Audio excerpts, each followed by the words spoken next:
एक बार फिर से आप सभी का स्वागत है। हम अध्ययन कर रहे हैं होशे भविष्यद्वक्ता की पुस्तक का, और अब समय है कि हम उसके दूसरे अध्याय और दूसरे वचन से आगे का अध्ययन करें।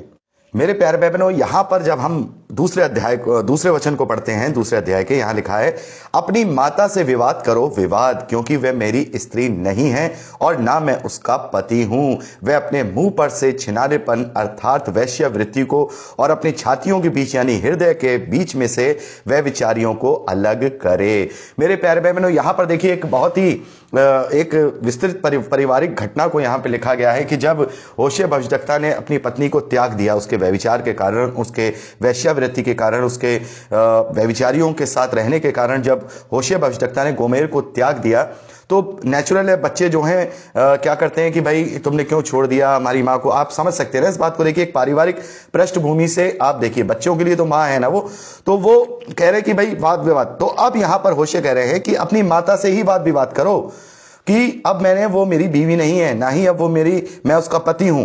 तो मेरे प्यारे भाई बहनों, यही मेन स्थिति जब परमेश्वर इन 3 बच्चों के समान अपनी विपत्तियां उनके ऊपर दर्शाएगा, इजरायली रूपी अपनी पत्नी पर, जैसे कि हमने अभी पिछले अध्याय में पढ़ा कि मैं उन्हें तितर बितर कर दूंगा, उन पर कोई दया नहीं की जाएगी, किसी प्रकार से नहीं क्षमा करूंगा, वो मेरी प्रजा नहीं रहे और अब मैं उनका परमेश्वर नहीं रहूंगा। तो उस वक्त जब, जैसा कि हम यहूदा के देश में भी देखते हैं, जब विपत्तियां आई तो वहां पर यह कहा जा रहा था कि परमेश्वर ने तो कहा था ना कभी मैं त्यागूंगा ना छोड़ूंगा, और उसने हमें विपत्तियों में क्यों डाल दिया। इस प्रकार से इजराइल में भी ये वाद विवाद उठेगा। अर्थात देखिए एक पारिवारिक रिश्ते को किस तरीके से दिखाया गया है कि इन विपत्ति रूपी बच्चों से वो विवाद होगा। तो यहां पर कहा जा रहा है कि जिस प्रकार से तुम मुझसे कह रहे हो ये विपत्तियां तुम पर क्यों पड़ी, अर्थात जो बच्चे विवाद कर रहे हैं, तो तुम अपने आप से ये विवाद करो कि ये जो तुमने व्यभिचार की संतान जो तुमने मेरे साथ ये उत्पन्न की है, ये जो तुम्हें मैंने तितर बितर कर दिया तेरे व्यभिचार के कारण, मैंने तुझ पर दया नहीं की,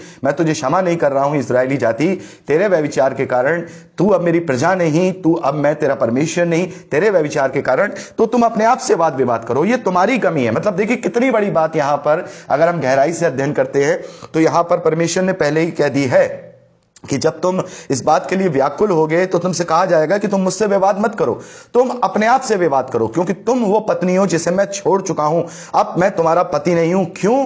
क्योंकि तुमने वैश्यवृत्ति यानी छिनालापन से और छातियों के बीच की जो तुमने अपने हृदय में जिन व्यभिचारियों को रखा है, जब तक तुम उसे अलग ना करो मैं तुम्हें वापस नहीं अपनाऊंगा।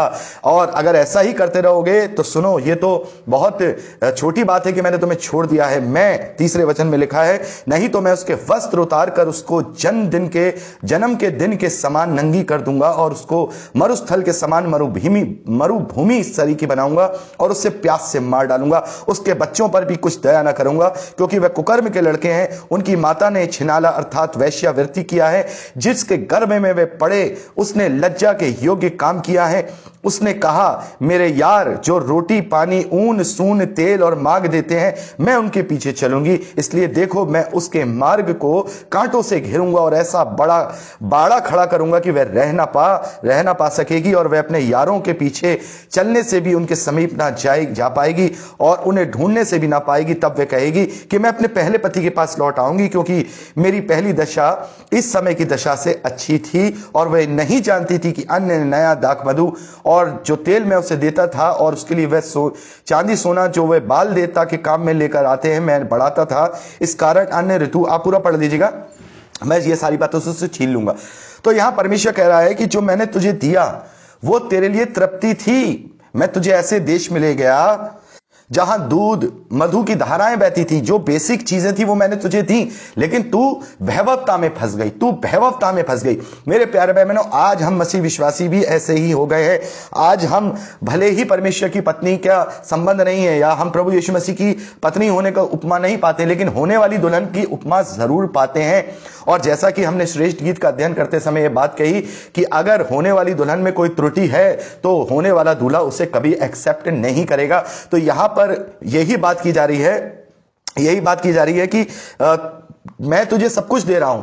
आज प्रभु यीशु मसीह को जब हम ग्रहण करते हैं तो हमें आत्मिक आशीषें मिलती हैं, आत्मिक और स्वर्गीय आशीषें मिलती हैं, परमेश्वर की संतान होने का अधिकार मिलता है, हमें पवित्र आत्मा का छाप दिया जाता है, पवित्र आत्मा की सहभागिता को दिया जाता है, अनंत जीवन का पूरा जो है वादा दिया जाता है, और हमारे पापों की क्षमा होती है, उद्धार को की प्राप्ति होती है। लेकिन फिर भी आज हम क्या कर रहे हैं मेरे प्यारे भाई बहनों, जैसे शैतान ने प्रभु यीशु मसीह को बहकाने की कोशिश की, उनको टेम्पटेशन करने की कोशिश की, वो कंगुरे पे ले जाकर उन्हें संसार का वैभव दिखाकर कहता है कि भाई यहां तू उसे यदि तू मुझे झुककर प्रणाम करे तो ये सब बातें दे दूंगा। तो प्रभु ने कहा दूर हो जा, दूर हो जा मेरे प्यारे भाई बहनों। लेकिन हम क्या कहते हैं, शैतान के इसी भैभव में फंस के कहते हैं कि हाँ हम तुझे झुककर प्रणाम करेंगे, क्योंकि ये सारी चीजें हमें चाहिए। आज लोग धन दौलत, दुनियावी आशीषें, दुनियावी बातों के पीछे पड़े हुए हैं। लेकिन मेरे प्यारे भाई बहनों, बहुत बार हम देखते हैं कि दुनियावी आशीषों के कारण हम गलत चीजों को भी अपने जीवन में ग्रहण कर लेते हैं। तो याद रखिएगा, ये होने वाली दुल्हन पर एक ऐसा बदनुमा दाग है जो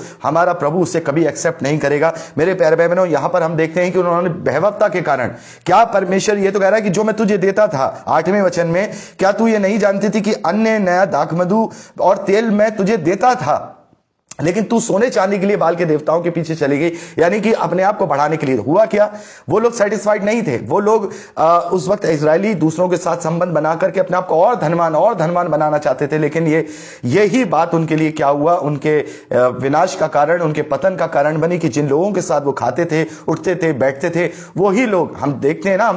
हमने इजरायली राजाओं का पूरा इतिहास देखा है, किस प्रकार से वो मिस्रियों के साथ, किस प्रकार से वो अम्मोनियों के साथ, किस प्रकार से वो अश्शूरियों के साथ अपनी संधियां करते थे, और वो संधि करने के बाद वो ही राजा उनके ऊपर टूट पड़े और वो उनकी बंधुआई में चले गए। अश्शूरी राजा के द्वारा उन्हें पूरी तरह से नेस्ता नाबूद कर दिया गया। तो परमेश्वर कहता है कि अब मैं तुझ पर दया नहीं करूंगा, किसी भी हालत में दया नहीं करूंगा, और मैं तुझे ऐसी हालत में ले आऊंगा कि जहां पर जो तेरे यार है ना, जो तेरे जिनके साथ तू व्यभिचार करती है, जो बाल के देवता हैं, वो तेरी ना सुनेंगे, क्योंकि वो कुछ है ही नहीं। जब तुझे लगेगा कि ये तो मैं उस वक्त ज्यादा अच्छी थी कि जब मैं अपने पति के पास थी। तो इजरायलियों से भी कहा जा रहा है कि जब तुम्हें पूरी तरह से बंधुआई में तुम आ जाओगे, तुम तितर बितर हो जाओगे, अश्शूरी राजा तुम्हें पूरी तरह से बंधुआई में ले आएगा, तब तुम समझोगे कि हमारी हालत तो परमेश्वर के साथ थे जब वो अच्छी थी। आज हमारी हालत क्या हो गई कि हम एक मरुस्थल के समान हो गए हैं, हम प्यास के मारे मर गए हैं। मेरे प्यारे भाई बहनों, यही बात यहां परमेश्वर ने उसके परिवार के, होशे भविष्यद्वक्ता के परिवार में जो घटित हो रहा है उसके अनुसार ये समझाई है कि परमेश्वर कहता है कि वो ही तुम्हें चीर फाड़ेंगे। देखिए 12वें वचन में लिखा है, मैं उसकी दाख लताओं और अंजीर के वृक्षों को, जिनके विषय में वे कहती थी ये मेरे छिनाले, यानी अर्थात वैश्यावृत्ति की प्राप्ति है, यानी कि कमाई है, जिसे मेरे यारों ने मुझे दी है, उन्हें ऐसा उजाड़ूंगा कि वे जंगल हो जाएंगे, वन पशु उन्हें चढ़ डालेंगे। वह दिन जिनमें बाल देवताओं के लिए वे धूप जलाती और नत्य और हार पहने अपने यारों के पीछे पीछे जाती, वह मुझको भूले रहती थी। उन दिनों में ऐसा दंड दूंगा, मैं उन दिनों का दंड मैं उसे दूंगा, यहोवा की यही वाणी है। तो हम देखते हैं कि जिनके पीछे वो जाती थी, अर्थात मुझे छोड़ दूसरे पराये देवी देवताओं के पीछे इजरायली चलते थे, वो बाल के देवता, वो पराये देवी देवता उन्हें नहीं बचा पाएंगे। परमेश्वर का दंड जब उन पर पड़ेगा तब उनकी बुद्धि खुलेगी कि वो किसके पीछे जा रहे थे, तब वो अपने पुराने दिन याद करेंगे और अपने मन को वो फिराएंगे। तब यहां पे आगे लिखा है, तब इसलिए देखो 14वें वचन में, मैं उसे मोहित करके जंगल में ले जाऊंगा, यानी कि फिर मैं उसे जंगल में, यानी कि दंड में ले जाऊंगा, और वहां जाकर के तब उन्हें समझ में आएगा, तब मैं उन्हें शांति की बातें कहूंगा। मैं उनको दाग की बारियां दूंगा और आकोर की तराई को आशा का द्वार कर दूंगा, और वहां मुझसे ऐसी वो बातें कहेगी जैसे अपनी जवानी के दिनों में, अर्थात मिस्र देश से चले आने के समय कहती थी, यहोवा की यही वाणी है, उस समय तू मुझे ईशी अर्थात मेरे पति कहेगी, और फिर बाली ना कहेगी, स्वामी ना कहेगी, और ना तू बाल देवताओं का नाम लेगी, ना कुछ भी। ये सब पूरा पढ़ सकते हैं। मेरे प्यारे भाई बहनों, यहां पर जो 14वें वचन से लेकर 23वें वचन तक जो बात की जा रही है, यह प्रभु यीशु मसीह के उस उद्धार के विषय में की जा रही है जो इस्राएलियों को दिया जाएगा। मेरे प्यारे बहनों, प्रभु यीशु मसीह के इस वचन पर आपको ध्यान देना होगा। प्रभु यीशु मसीह कहते हैं कि मैं इस्राएल की खोई हुई भेड़ों के लिए आया हूं। इस्राएल की खोई भेड़ों के सिवा किसी और के लिए मेरी प्रचार नहीं है। मेरा उद्धार तो सबके लिए, लेकिन मैं उनके लिए आया हूं। और यही है वो समय मेरे प्यारे बहनों, जब परमेश्वर के द्वारा, प्रभु यीशु मसीह के द्वारा उनसे शांति की बातें की जाएंगी। और वो फिर से देखिए, यहां पर अब वो स्वामी नहीं बल्कि पति कहेगी, मेरे पति कहेगी। संबंध एक दुल्हन का प्रभु यीशु मसीह के द्वारा यहां पर हम देखते हैं हो जाएगा। और यहां पर सारी बातें आप पढ़ सकते हैं। तो परमेश्वर साथ के साथ ये कह रहा है कि मैं तुम्हें तकलीफें इसलिए दूंगा, मैं तुम्हें ताड़ना इसलिए दूंगा, मैं तुझे त्याग इसलिए दे रहा हूं क्योंकि तू समझने पाए कि तूने गलती क्या की है। तेरी गलती क्या है? तूने अपनी वेश्यावृत्ति के कारण अपने उस सम्मान को खो दिया, जो सम्मान मैंने तुझे एक वेश्या होने के बावजूद भी अपनी पत्नी का होने का दिया था। मेरे प्यारे बहनों, आप पूरा पढ़ सकते हैं इसको अच्छे से। इसमें अंत प्रभु यीशु मसीह के समय में जो उद्धार दिया जाएगा, और होशे भविष्यद्वक्ता का जैसे मैंने आपको बताया नाम का मतलब ही उद्धार होता है। और ये वाकई में ही उस उद्धार के विषय में कहा जा रहा है कि तुम्हें पूरी तरह से तितर बितर कर दूंगा और फिर मैं तुम्हें बुला ले आऊंगा, अपने पास बुला लूंगा, अपने पुत्र के द्वारा, तुम्हारे राजा मसीहा के द्वारा तुम्हें वापस बुला लूंगा।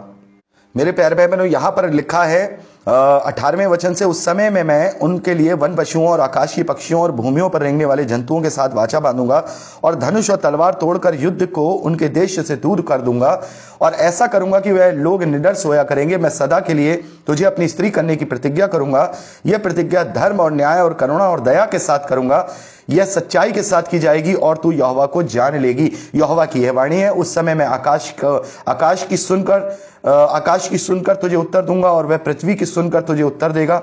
और पृथ्वी अन्य नए दाख मधु और ताजे तेल की सुनकर उनको उत्तर देगी और वह इज़राइल को उत्तर देंगे। मैं अपने लिए उसे देश में बोऊंगा और लहरोमा पर दया करूंगा और लोअम्मी से कहूंगा तू मेरी प्रजा है, यानी कि अब तुझे मैं अम्मी कहूंगा, तू मेरी प्रजा। और वह कहेगा हे मेरे परमेश्वर। तो ये प्रभु यीशु मसीह के समय की भविष्यवाणी है, क्योंकि हम देखते हैं इज़राइल फिर उसके बाद इकट्ठा नहीं हुआ, ना ही वो इज़राइल कोई देश बन पाया। तो यहां पर जो कहा जा रहा है ना कि आकाश की सुनकर मैं उसे उत्तर दूंगा, पृथ्वी की सुनकर उसे उत्तर देगा, ये सारी चीजें तो समस्त गवाही को यहां पर दर्शाया जा रहा है कि ये पूरी सृष्टि तुम्हारी गवाही देगी कि वाकई में तुम जो है अब अपने मन से प्रायश्चित कर रहे हो और तुम उस वक्त करोगे। तुम्हें मैं सदा के लिए अपनी स्त्री करने की प्रतिज्ञा करूंगा। तो आज प्रभु यीशु मसीह के द्वारा वो परमेश्वर ने प्रतिज्ञा की है कि जो कोई प्रभु यीशु मसीह पर विश्वास करता है वो एक ऐसी कुंवारी के समान है जो समय आने पर अपने दूल्हा प्रभु यीशु मसीह के साथ मिलन करेगी और वो उसकी पत्नी की जाएगी, जैसे हम मेमने के विवाह के रूप में देखते हैं। मेरे प्यारे भाई बहनों, यहां पर परमेश्वर ने यह बात बता दी है कि मैं तुम्हें दंड दूंगा और दंड देने के बाद यदि तुम सुधरोगे तो उस वक्त मैं ऐसी प्रतिज्ञा करूंगा, फिर तुम पर यह कोई विपत्ति नहीं आएगी, तुम पर कोई परेशानी नहीं आएगी। और उस वक्त तुम्हारी गवाही समस्त सृष्टि और समस्त लोग देंगे कि हाँ, इन लोगों ने अपने मन को बदला है और अब ये मेरी स्त्री होने के लिए तैयार हैं, मेरी पत्नी होने के लिए तैयार है। देखिए, एक सिंबॉलिक लैंग्वेज में यहां बात की जा रही है मेरे प्यारे भाई बहनों, एक प्रेम को दर्शाने के लिए, एक चीज को दर्शाने के लिए, क्योंकि होशे भविष्यद्वक्ता को परमेश्वर ने इस्तेमाल किया है उनके परिवार के जो सर्कमस्टेंसेस वहां पर हैं उसके अनुसार। वहां पर परमेश्वर ने एक भविष्य की भविष्यवाणी की है, होशे भविष्यद्वक्ता के परिवार में जो हो रहा है उसकी भविष्यवाणी की है। और देखिए, यही बात हम मेरे प्यारे भाई बहनों तीसरे अध्याय में भी पढ़ेंगे कि फिर जिस प्रकार से परमेश्वर ने होशे से कहा, जैसा कि हम पढ़ते ही हैं। मैं चाहूंगा कि हम तीसरे अध्याय से अगली रिकॉर्डिंग में बात करें। तो यहां पर आप तीसरे अध्याय को पढ़ लीजिएगा, ज्यादा बड़ा अध्याय नहीं, केवल 5 ही वचन उसमें है। प्रभु आपको आशीष दे।